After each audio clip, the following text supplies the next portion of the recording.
Muy bien, 7:53, voces importantes, superamos el delito y el debate y esto y lo otro, estamos vinando para adelante en lo que se viene, y con nuestro desideratum eterno de lograr un país con un modelo de desarrollo en la Argentina, ¿no? Bueno, ustedes saben, recién cortamos con el economista director del Departamento Técnico de la UIA, Gabriel Vieni, que ponía una mirada interesante sobre la propuesta, el plan de los 100 días de gobierno del justicialismo que le entregó Alberto Fernández. Ellos también entregaron su propio documento, y nos falta una pata clave de la economía argentina, que es la producción agropecuaria, Así que tengo el gran gusto de saludar al presidente de Confederaciones Rurales Argentinas, CRA, una de las 4 entidades madres del campo argentino, y el gran gusto de saludar a Dardo Chiesa. Hola Dardo, Jorge Chamorro saluda, ¿cómo va? ¿Qué tal? Buen día, Jorge. ¿Cómo anda usted? Muy bien, Dardo, muy bien. Bueno, quería saber, en el marco de restablecer el consumo, el mercado interno, mejorar las exportaciones, todo este plan que ha lanzado el justicialismo y que se lo presentaron a Alberto Fernández, todavía no sabemos qué posición tomará Alberto Fernández, pero va a estar en el debate con el plan productivo 2023 de la UIA. Y entonces yo quería saber, en una de las voces importantes del campo, preguntarle qué opinión tiene sobre este tema de reflotar el tema de retenciones, pero segmentadas. Habla este documento, dice: se eliminarán a las producciones regionales que estén en situación crítica, se establecerán segmentadas en porcentaje y no a 4 pesos, a eso quiere decir un monto fijo como ahora. Explica que el sistema actual castiga a los pequeños productores y no discrimina a quienes agregan valor. En principio, ¿qué opinión le merece esto, Dardo? A ver, lo primero que le tengo que decir es que nosotros estamos totalmente en desacuerdo con las retenciones, ¿sí? Correcto. Porque retenciones es un impuesto a la exportación directamente. No es verdad que actúa como nivelador de precios, nunca lo fue. Depende de algunos productos, pero básicamente sobre los productos que tienen gran canal de exportación no. No pasó con la carne, al contrario, no pasó con la carne. Ese es un mecanismo que está derogado. Pongámosle que el país necesite las divisas y que vayamos a una reforma tributaria en el tiempo. Bueno, está así. De hecho, las han puesto todos, las retenciones, y cuando no tuvimos retenciones hubo tipo de cambio diferencial. Claro. O sea que no podemos hablar que hayamos tenido épocas sin retenciones. Por otro lado, el tema de las retenciones segmentadas es una fantasía. Este es un tema que se trabajó mucho en la mesa de enlace, sobre todo en el conflicto, es un reclamo histórico de la Federación Agraria Argentina. Es una fantasía porque es de imposible control, ¿sí? Porque lo primero que va a pasar, mire, va a pasar lo mismo que pasó con la ley de semillas, ¿sí? Los pequeños quedan exentos del canon. Definime pequeños, ¿sí? Se lleva la definición de pequeños tan alta que, primero, que ya no son pequeños. Lo segundo que pasa es que ¿quién controla, ¿sí? ¿Cómo se hace con las sociedades? Los grandes pools tienen mecanismo de zafar de esto, porque generalmente ellos alquilan a pequeños, entonces se pone la liquidación del cereal en cabeza de cada uno de los que arriendan. A ver, es de imposible control, ¿sí? Es de imposible control. Este es un tema viejo, ya no, yo creo que no tiene mucho sentido trabajar sobre eso. Me parece que hay otros mecanismos que son mucho más proactivos, que darían mucho más competitividad. Estoy de acuerdo con el tema de economías regionales. Hay economías regionales que no aceptan nada de retención, no aceptan absolutamente nada de retención. Hay economías regionales donde las retenciones es un mecanismo que avalan que se perjudica al productor, ¿sí? Sí. Y sí me parece que debería tener un carácter distinto que el que tiene ahora, porque él paga más retenciones el producto elaborado que el producto que el commodity. Me parece que debería ser al revés, en función de promover que pague menos el producto elaborado. Correcto. Sí, eso lo proponen acá en el documento. Hablan, las divisas del comercio exterior de granos son un recurso escaso y estratégico, por lo tanto, hablan de regularlas. Los tiempos de liquidación de divisas serán acordes a la necesidad y forma del cumplimiento de las obligaciones externas. Es decir, poner control, indudablemente control de capitales acá, de alguna manera, control de comercio. Eso deja abierta la puerta a muchas cosas. A mí me preocupa cuando las cosas son así, como decimos en el campo, un escopetazo del 16, ¿sí? un manto, un paraguas sobre el cual se puedan hacer muchas cosas, a nosotros nos preocupa, ¿sí? Me parece que todo lo que restrinja la libertad de comercio, en definitiva, enturbia los mercados y termina generando mecanismos de evasión, que los hay, ¿sí? O Sin mecanismos, pongámosle, que no sean de evasión, de eludir algún tipo Tal cual. de estas cosas. Me parece que, por ejemplo, economías regionales no deberían tener retenciones, porque no son productos muy elaborados, generalmente zafreros, con un muy poco capital de trabajo atrás, y es absolutamente necesario que ese negocio fluya rápido para que el producido no quede en la mano del comerciante, sino que el precio derrame al productor. Por otro lado, el recurso de las exportaciones agropecuarias es el 66% de las exportaciones. No es ni escaso y sí es estratégico, ¿sí? Y ahí me parece que la intencionalidad de la UIA, con la cual no nos terminamos de poner de acuerdo, sigue teniendo el concepto de que el sector agropecuario debe subsidiar una industria que en muchos casos es eficiente y en muchos casos no es eficiente.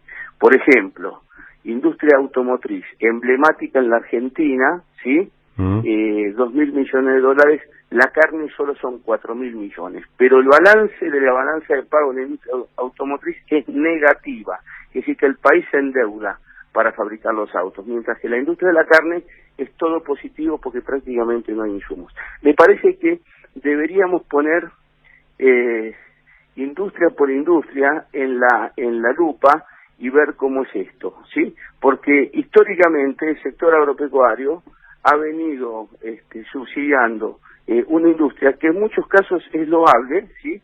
Que pase, pero en otros casos no. No tiene por qué un productor de 15 hectáreas de limones o de 6 hectáreas de ajo subsidiar a la fábrica Volkswagen o subsidiar a la fábrica Ford. Estamos todos locos.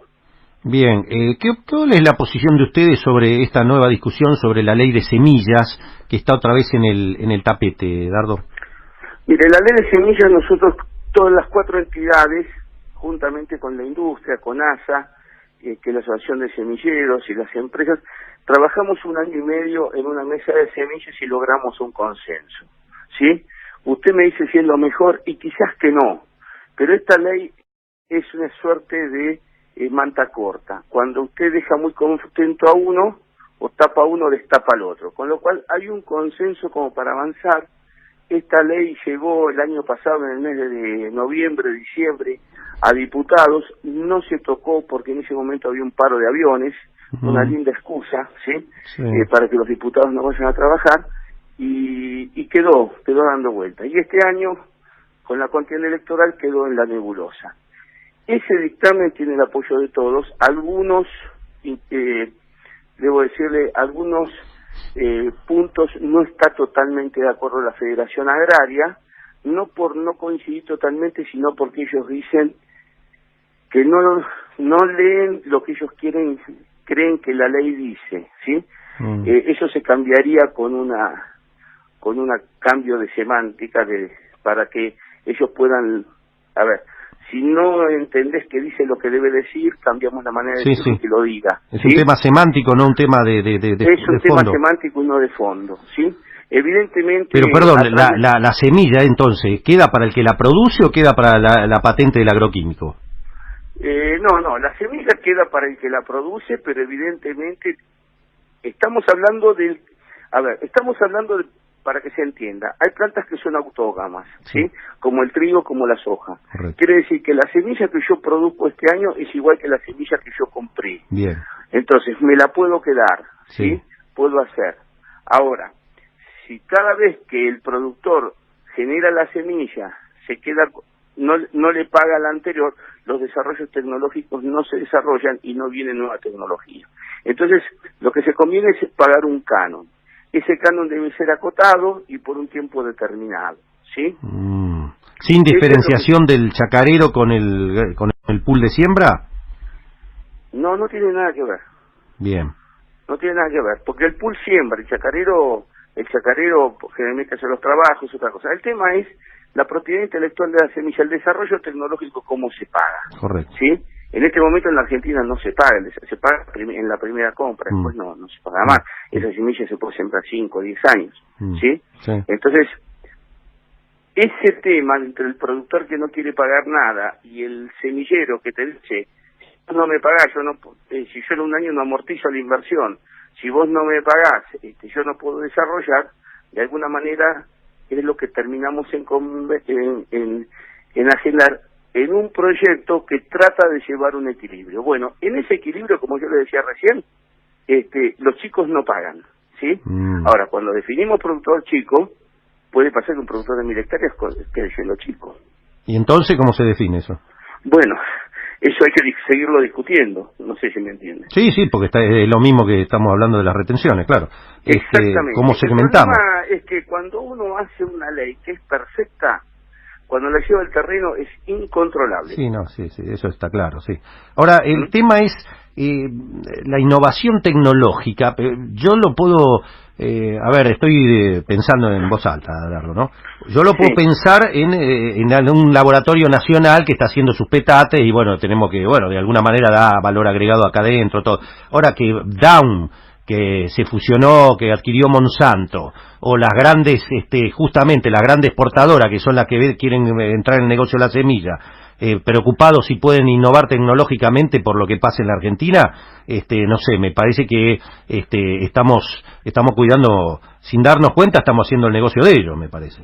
Sin afectar el negocio, estoy de acuerdo con la inversión de riesgo, todo, pero que siempre sea la integración tan impresionante y que ya terminen siendo los dueños de todo, me da un poco de cosa, ¿no? Mire, es un tema apasionante, ¿sí? Quizás que da para mucho más que un programa de radio. El tema es así. Lo primero que tenemos que entender, ¿sí? Lo primero que tenemos que entender es que es cierto que no debería cambiar mucho la ecuación, pero a ver, vámonos a soja, que la ley de semilla no es soja, pero tendemos a irnos a soja. Argentina es el primer exportador mundial de harina de soja y el tercer exportador mundial de granos, ¿sí? No es un mercado chico, y la cantidad de soja que existe siempre es un mercado enorme, ¿no?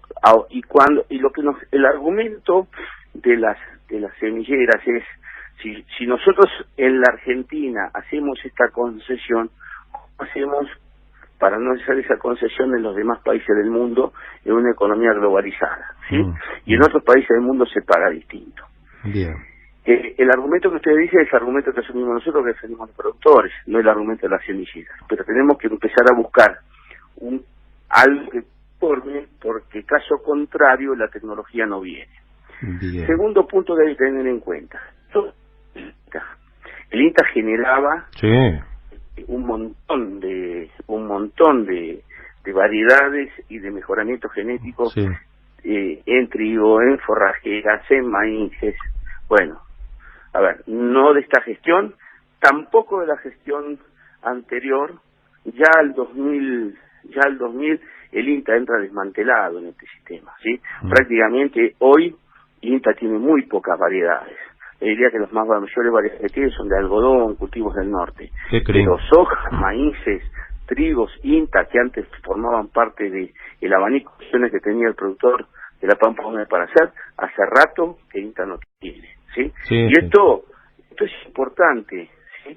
Esto es importante porque si el organismo nacional de difusión de integración y difusión de tecnología debiera tener el rol como tiene otros países, porque entonces contrabalancea la balanza en función de generar materiales, ¿sí? Así es. Bueno, el INTA es lo que ha permitido que la tecnología en el agro, no pecuaria, en el agro sea orgullo para el mundo nuestro, ¿no? Exacto. Pero en este capítulo, perdimos la carrera porque, a ver, da para escribir un libro lo que pasó con el INTA, ¿sí? En distintas administraciones. Y dejemos los últimos 20 años aparte, ¿sí? En este tema no tiene nada que ver, ya llegó desmantelado, ¿sí? Lamentablemente. Bueno, no, yo lo que sí, solamente un tema ahí que es interesante para que lo debatamos, para seguir dialogando así, como siempre, que es un placer con Dardo Chiesa. Me queda la cuestión muy clara para mí, que el sector agrícola genera más o menos, Dardo, 30.000 millones de dólares por año de divisas genuinas, más o menos. Sí.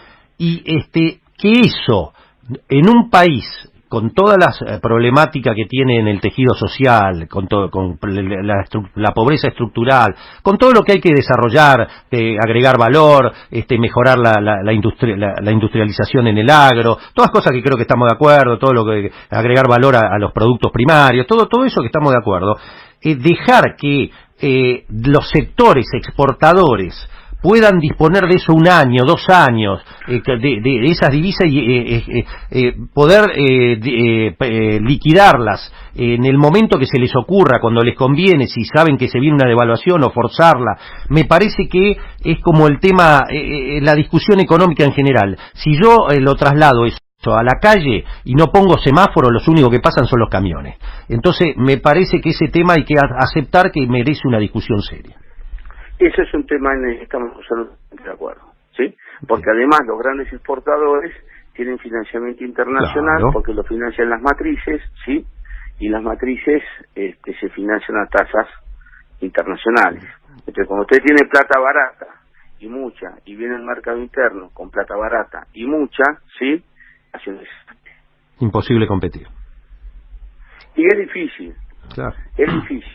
Es una discusión larga, porque también... Bueno, la van a tener, Dardo, la van a tener, porque bueno, el pacto social que habla Alberto Fernández, veremos cómo se lleva, los pingos se verán en la cancha, pero es la UIA, ustedes, el sector de los gremialistas, ¿ya han tenido contacto con Alberto Fernández para estos temas? Nosotros tuvimos contacto con Alberto Fernández, tuvimos un contacto general en la mesa de enlace, mañana hay un encuentro con Massa por el tema del Plan Nacional contra el Hambre, y estamos trabajando, en la medida que ellos van convocando, nosotros vamos yendo.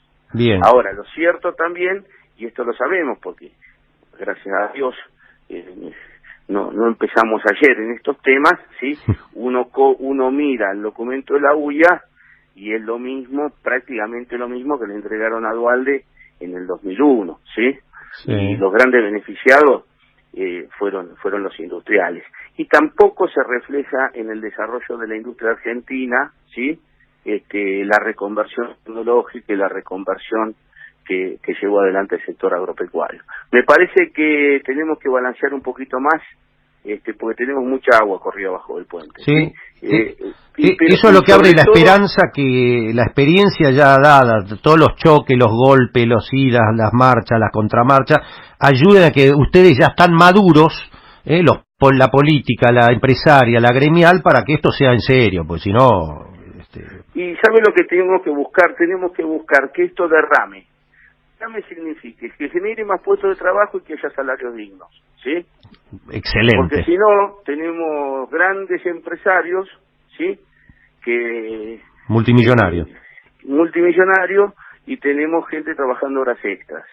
Bueno, y para eso también necesitamos ver el régimen laboral. Pero mire, este tema siempre termina ahí, ¿sí? Los juegos de poder, las concertaciones con los grupos de poder, siempre termina que el beneficio económico queda concentrado. Sí, eso es corporativismo, claro. Esperemos que esta vez sea que el Estado regule a partir de escuchar a todos y que tome las medidas que estamos de acuerdo con el diagnóstico suyo. Está perfecto. Esperemos que esta vez sea, vamos a ver, qué sé yo. Esperemos que sí. Esperemos que sí, en fin.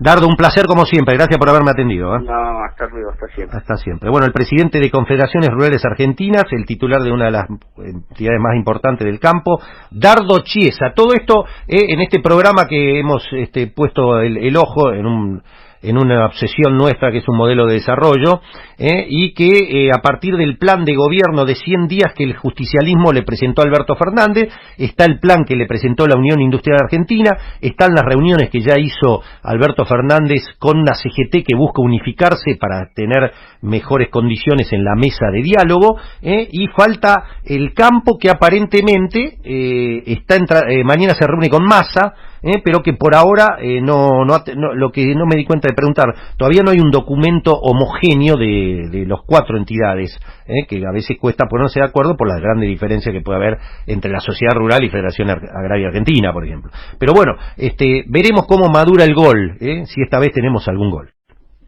Ya está sintonizado con toda la información de la primera mañana. ¿Dónde? En Página Abierta. Con la conducción de Jorge Chamorro. Por la 770.